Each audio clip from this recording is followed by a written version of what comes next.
I inherited a large sum of money after my in-laws passed away, and my parents demanded I give half of it to my sister, even though she had already stolen from them, and when I refused, they hurled insults at my children, calling them stupid.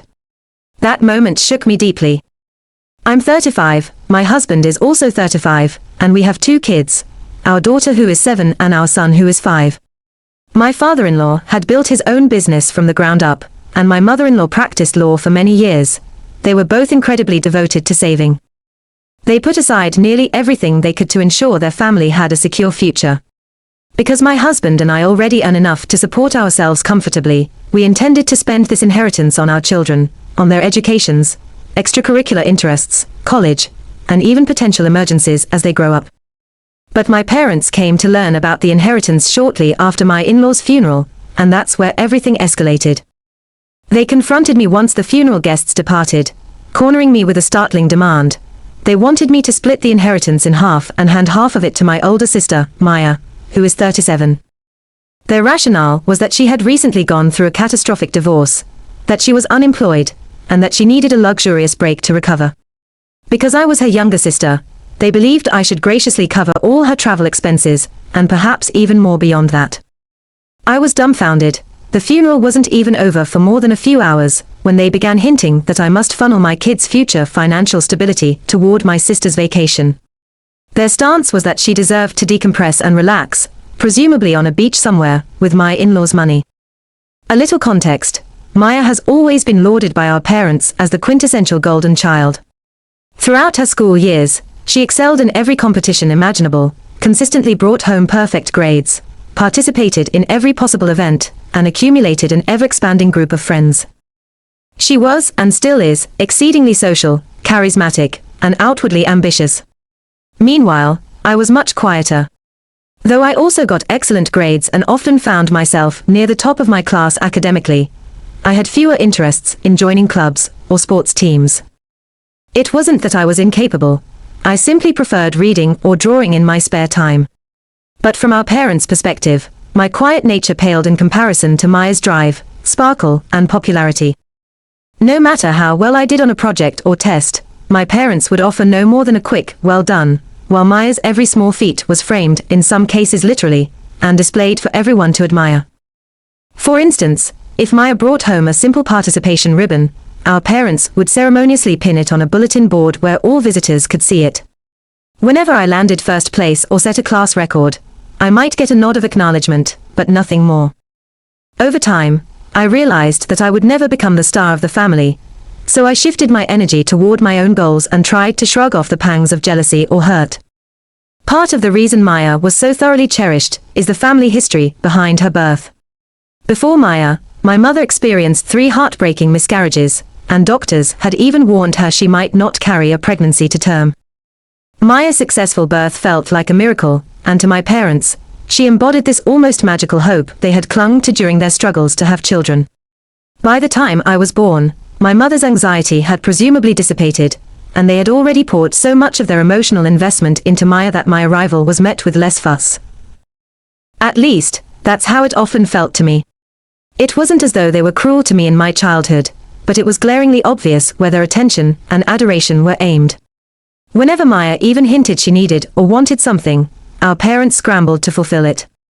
If I happened to need something, I usually had to wait until they got around to it. This discrepancy seemed to widen as we grew older, especially when Maya and I both excelled academically, yet she received public fanfare, while I stayed invisible. Despite this history, Maya did extraordinarily well. She graduated at the top of her high school class, she got accepted into an Ivy League school, and from there, she built a startup with a boyfriend, fueled in large part by our parents' money. But soon after she began making a profit, she decided to leave. She didn't simply move out of our parents' house, she vanished from our entire family's life. She never shared her address, never introduced her boyfriend, never wrote or called, or even texted. It was as if we didn't exist. My parents were devastated. They were convinced their precious miracle baby would never abandon them, so they spent a long time in denial. They'd set places for her at holiday dinners, pretend everything was normal, and refuse to explain her absence to extended family or friends. Eventually, they buried their disappointment under forced smiles. I suspect they didn't want to acknowledge the possibility that they'd invested all their love in someone who might not reciprocate it. About 2 years later, Maya returned seemingly out of nowhere, strolling into our parents' home one morning as though she'd never left. My parents were speechless from the shock and ecstasy of seeing her again. However, the honeymoon phase was short-lived. Within days, she sat them down, demanded a large loan for her business's next stage, and swore she'd pay them back.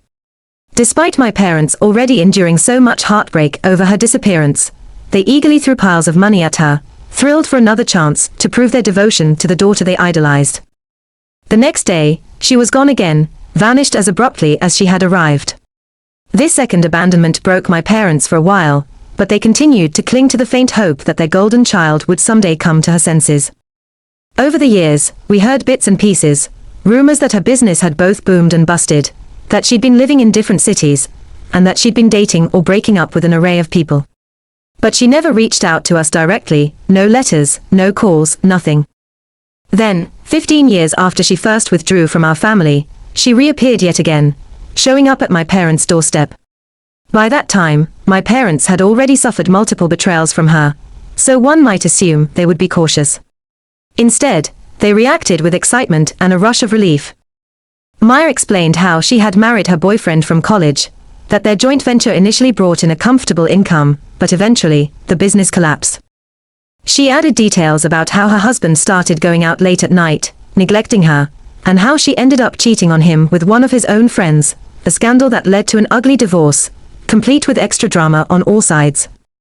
This all took place while she was still unemployed and completely broke. Our parents, who were starved for Maya's affection, once more opened their doors. They didn't hesitate to let her move back in, giving her complete financial support. A few months after she came back, tragedy struck my own life in a devastating way. My in-laws, loving and hard-working people, died in a car accident, leaving a large inheritance to my husband, our 2 children, and me. Since they'd spent years building a stable financial foundation, the money they left behind was significant. We decided, practically from the moment we heard about the inheritance, that we would secure it for our kids' futures. We had enough income to manage our day-to-day expenses comfortably, so we were determined to protect this money for them, education, extracurriculars, maybe even their first homes if things worked out. When my parents discovered the size of this inheritance, they converged on me after the funeral and insisted that I give half to Maya. She supposedly needed a break from all of her stressful life events, her divorce, her joblessness, her incessant relationship drama. They acted like I had no choice. Growing up, I was always overshadowed by Maya's wants and needs, but I never anticipated they would go so far as to demand money meant for my children's future. I stood my ground, explaining that this money was earmarked for my son and daughter. I also pointed out that Maya didn't even know my in-laws, so to me, it made no sense that she should have a single penny of their hard-earned savings. My parents retorted that I essentially owed it to them for raising me, and that if I didn't show gratitude by handing Maya half the inheritance, they would cut me and my family out of their lives entirely. I refused, and they followed through on that threat. Although I found it upsetting, I was at least somewhat numb to their theatrics by that point. I had grown accustomed to the favoritism and scolding and the demands that always centered on Maya. But I felt truly sad for my kids, who loved their grandparents and couldn't comprehend why they suddenly vanished from our family's life. About 6 months after this blow-up, my mother tried calling me, presumably to discuss Maya, or to beg again for money. I ignored her call. The next day, my father rang, which was so unusual that it almost frightened me, so I answered. He informed me that Maya, yet again, had left them. This time, she had a new boyfriend, persuaded my parents to give her a large amount of money, then cut ties and disappeared with him. She'd been gone for 2 months, and my parents, feeling bereft, now wished to meet me for lunch and apologize. They asked me to let them be part of our lives again. But I felt jaded, drained, and tired of being the second option. They only seemed to appreciate my existence when Maya walked away. I told my father that I saw no possibility of them returning to my children's or my life, then ended the call. Deep down, I was haunted by guilt, wondering if it was horribly cold of me to sever ties, when they were so clearly hurting. But I had learned through decades of experience that this was our dynamic. Maya would appear, soak up my parents' love and money, vanish without a goodbye, and leave them torn apart. Then, in their heartbreak, they would turn to me, the daughter they had mostly neglected, expecting me to offer emotional support and stability. Whenever I tried to remind them that I existed during the times Maya was around, they shrugged off my needs. It was a cycle so vicious and repetitive that I finally decided I could not keep participating in it. They continued calling my phone and texting me, and when I blocked them, they switched tactics and called my husband, who was initially willing to pick up since he felt sorry for them. My husband loves me deeply and knew every detail about how they treated me growing up, and he believed if I made a definitive decision to cut them off, I should stand by it. But the calls from them tugged at my heartstrings sometimes, especially if I overheard my mother crying in the background. They kept insisting they were sincerely remorseful, that I was the only child who truly took care of them, and they were desperate to make things right. However, I found it impossible to trust their words. If they truly wanted to correct the damage, they would have made an effort years ago, not solely in the wake of Maya's betrayals. The kids occasionally asked why we didn't see Grandma and Grandpa, and I could only give them vague assurances, they are busy, or we're taking a break for now. They sensed that I became tense whenever the topic surfaced, and eventually they stopped asking altogether. Part of me felt immense sorrow that my children, so young and full of love, would miss out on the relationship that grandparents often have with their grandkids. But the overriding need to protect them from the toxic and cruel comments my parents had already made about them, not to mention the drama that seemed to trail Maya's every move, outweighed any nostalgic longing for a perfect, conflict-free family setting. A month or two after that, my mother called me again, weeping inconsolably, and it wore me down.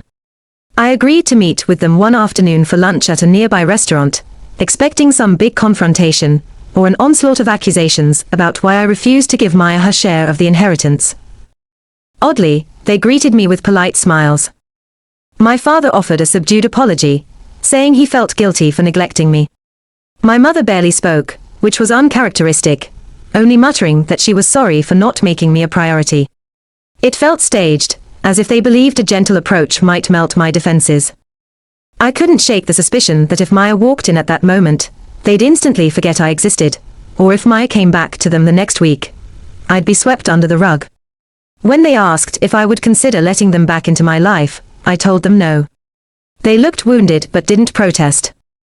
I parted ways with them, half relieved, half emotionally drained. Over time, they resumed spamming my phone with calls from different numbers, because I had blocked the old ones. They repeated this behavior with my husband. Finally, I answered out of frustration, and calmly but firmly told my mother that if they didn't leave me alone unless there was a genuine emergency, I would file a restraining order. I stressed I needed space to think, and that I would decide if or when I ever wanted to talk to them again. That threat seemed to have an effect, at least temporarily, because the constant calls subsided. My children mostly stopped mentioning them as well, which likely indicated they sensed I was consistently upset whenever my parents were brought up. All of that changed, though, when my parents suddenly appeared on my doorstep one evening, this time with Maya in tow. My dad clutched a bottle of wine, my mother carried homemade food, and Maya donned this self-satisfied smirk. They stepped right into our dining room as if invited, greeting my kids, who looked noticeably uneasy. My mother cheerily exclaimed that Maya was back, bursting with joy. I stood frozen, struggling to process the nerve they had to show up unannounced, especially after I'd asked them for no contact. Once I found my words, I took my children upstairs, hoping to shield them from the inevitable chaos. When I returned, I forced myself to remain calm, though on the inside I was furious. My parents rattled on about how Maya's newest relationship had ended, how she cheated on the married man with yet another guy, who also kicked her out, and how she came running back to them. They were so overjoyed that they completely overlooked the heartbreak and financial strain Maya had caused them, as well as all the times she had vanished with their money. To them, she was still the perfect child, the luminous miracle, who always deserved forgiveness no matter how many times she inflicted harm. I wanted to scream at how oblivious and reckless they were being, but I merely asked them directly, "What do you want from me?"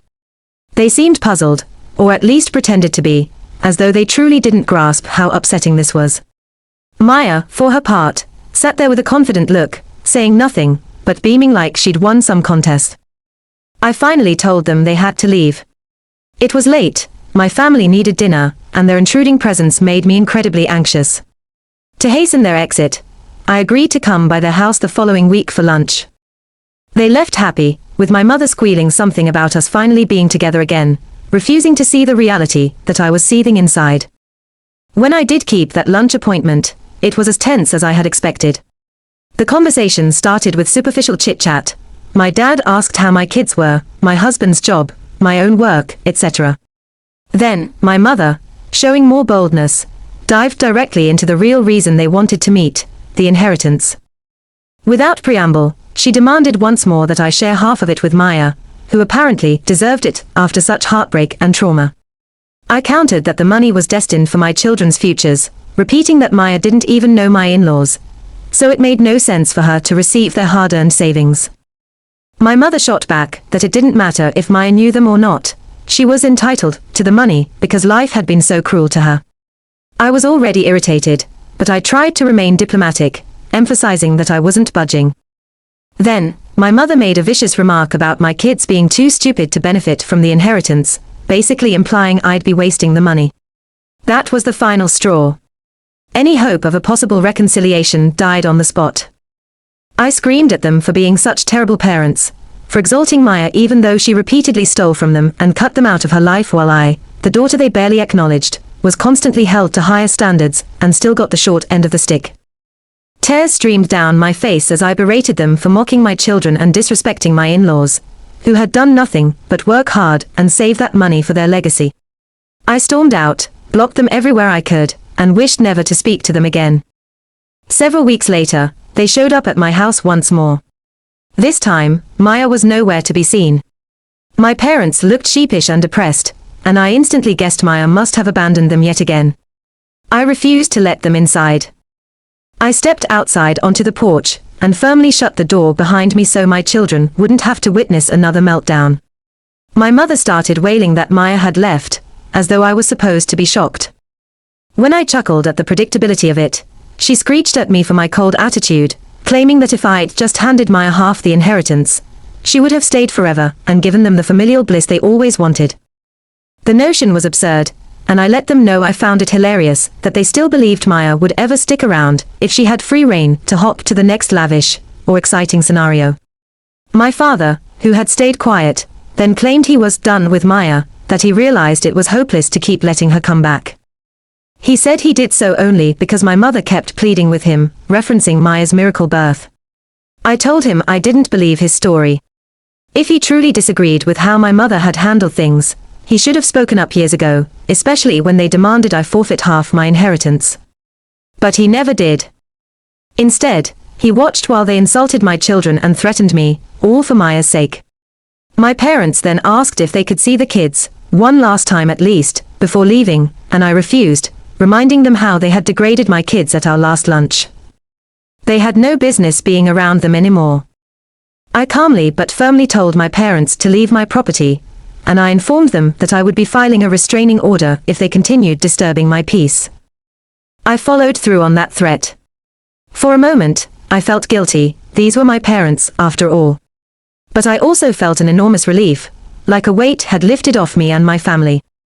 For so many years, I'd wanted to cling to the fantasy of having a warm, loving relationship with my mother and father, one where both my sister and I were equally loved and respected. But that fantasy disintegrated beneath the heavy reality of Maya's manipulation and my parents' willful blindness. They had shown time and again that my well-being and my children's well-being meant little in the face of Maya's whims. Filing the restraining order was my last resort to protect myself, my husband, and our kids from the constant cycle of demands, emotional blackmail, and verbal assaults. Although a lingering sadness remains, because no one wants to cut off their own parents permanently, I've realized this was the only way to preserve my peace. I'm aware that some people might think I've made a harsh decision, and from the outside, it might look that way. But every choice I made sprang from the repeated emotional injuries I experienced, from being marginalized to having my children insulted. From being threatened and manipulated after refusing to give away money intended for my kids' future. I've learned that sometimes you can't fix what's broken in a family, especially when the same toxic cycle repeats, no matter how many chances you offer. I'm choosing to stay strong and shield my children from future harm. Maybe in some distant day, if my parents truly change and understand why their behavior was unacceptable, we could have a conversation. But until then, if that day ever comes at all, my boundary remains firm, and I refuse to surrender my well-being to them or to my sister's chaotic whims. My children deserve safety and peace, and so do I.